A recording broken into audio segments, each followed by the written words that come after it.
Hello and welcome back to my channel. So I have a tag today, and this is a tag that I originally saw over on another Bibliophile Reads. I saw Greg's version, and then I also saw the more recent version done by James Holder, and I will link to both of those down below. And this tag was created by Tia at Tia and All the Books, and I will link to her original tag video as well. This is a very short tag. It's only 7 prompts, and so I thought I would just jump right in. This is the Book Snob Tag. Question 1 is Adaptation Snob. Do you always read the book before you see the movie? And for me, the answer really is no. There have been times that I've seen the movie before reading the book. There have been times that I've seen a adaptation of a movie and never read the book, and also vice versa, where I've read the book and never seen the movie. But most times, actually, I've seen the movie first. I actually saw all of the Jane Austen movies before I read any of the Jane Austen books. And so it really doesn't matter for me. Question 2, or prompt 2, is Format Snob. You can only choose one format in which to read books for the rest of your life. Which one do you choose? Physical books, ebooks, or audiobooks? This is a super hard one for me because I use all 3 of these formats and I love them all. And so I was trying to think of my answer based off of the "for the rest of your life" clause of that question. And it hurts me to say this, but I think the format I would have to say, if I could only have one for the rest of my life, I would have to say ebooks over physical books, and that kills me because, as you can tell, I love my physical books. But the reason I would have to say ebooks over physical books for the rest of my life is just the practicality and the simplicity of ebooks over physical books, because I don't know if I'll always have the ability and the space to store lots of physical books, and to move a bunch of physical books around with me everywhere. And so, ebooks makes that a lot less complicated, because instead of having an entire library, you have an iPad, or you have a Kindle, or you have a phone, and it's a lot easier to take them around places.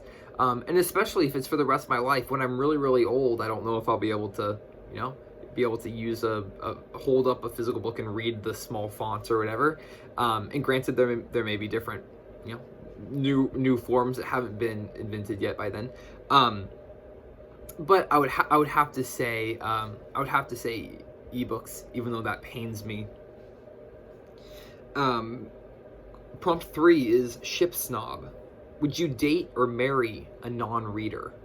And I think I would. I think I would, as long as we have other things in common. And that's just because, quite frankly, I think it would be a little bit unrealistic to assume that I would find someone who reads as much as I do, just because I read so much. Prompt number 4 is Genre Snob. You have to ditch one genre, never to be read again for the rest of your life. Which one do you ditch? And so I'm assuming that this is supposed to be of a genre that is dear to you, because I could say horror because I've never read a horror novel. So I could easily just say I would ditch horror and never read it again. And so I'm going to try to base it off of genres I'm currently reading. And so I would probably have to say, like, contemporary fiction, modern fiction. I don't read a lot of contemporary fiction, but I do occasionally. Probably 1 or 2 titles a month of contemporary fiction, and so I would probably ditch that contemporary fiction. Prompt number 5 is Uber Genre Snob. You can only choose to read from one genre for the rest of your life. Which genre do you choose?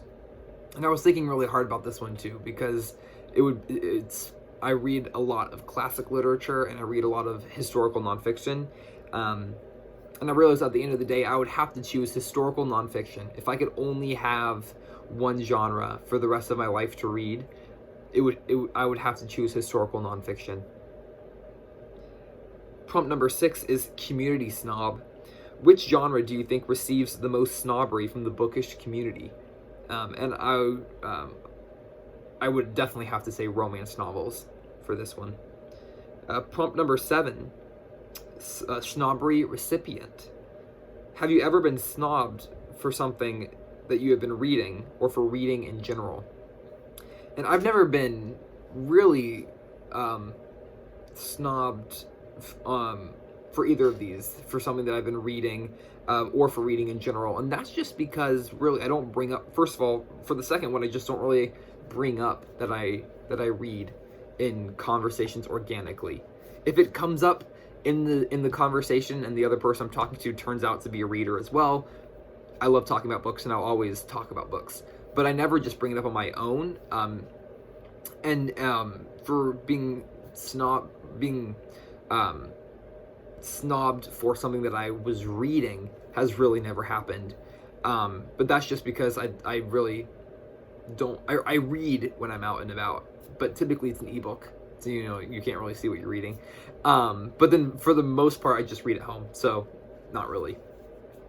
So that was the final prompt of the Book Snob tag, and now I want to tag a couple of people. I want to tag MJ at Reading This Life, Michael at Michael Romeo Talks Books, and Jolene at Bookworm Adventure Girl. I did some searching around on YouTube and checked to see if you guys had done this tag, and it didn't come up. If any of you have done it and it's more in your backlog and I wasn't able to find it, I do apologize. But if you haven't done it, I would love to see it. Also, if you are watching this video and you're not one of the people I tagged, please consider yourself tagged if you like to do this one. It's a super fun one. Thank you so much for watching. I hope you enjoyed. Feel free to leave a comment down below if you would like, and I'll see you in the next video. Bye for now.